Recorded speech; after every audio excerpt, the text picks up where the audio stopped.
ఎప్పుడైనా స్వీట్ తినాలనిపించింది అనుకోండి, క్యారెట్ తోటి ఇలా హల్వాని ట్రై చేయండి. క్యారెట్ని తీసుకొని ముక్కలుగా తరిగి మిక్సీ జార్లో వేసుకొని ఇలా మెత్తగా చేసుకోవాలి. ఇది పక్కకు పెట్టి కొంచెం అంత బటర్ని తీసుకుని దీన్ని ఇప్పుడు ఒక స్మాల్ కుక్కర్ ఉంటుంది కదా, అందులో వేసి కరిగించుకోవాలి. బటర్ బాగా కరిగిన తర్వాత మనం చేసుకున్నటువంటి క్యారెట్ తురుమును ఇందులోనికి యాడ్ చేసుకోవాలి. బాగా ఇందులో వేపుకోవాలన్నమాట, అటు ఇటు కదుపుకుంటూ ముద్దలాగా తయారవుతుంది. ఇప్పుడు మనము మిల్క్ని హాఫ్ గ్లాసు ఇందులోనికి యాడ్ చేసుకోవాలి.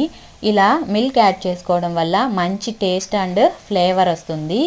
ఇంకా మనకు అవసరం అనుకుంటే యాలకుని కూడా యాడ్ చేసుకోవచ్చు. నేనైతే ఒక చిన్న యాలకుని కూడా ఇందులోనికి యాడ్ చేస్తున్నాను. మంచి టేస్ట్ అండ్ ఫ్లేవర్ వస్తుందండి దీనికోసం అని చెప్పి. అండ్ ఇంకా బెల్లంని ఇందులోనికి యాడ్ చేసి 2 విజిల్స్ రానిచ్చి కప్లో వేసుకొని సర్వ్ చేసుకుంటే చాలా టేస్టీగా ఉంటుంది హల్వా.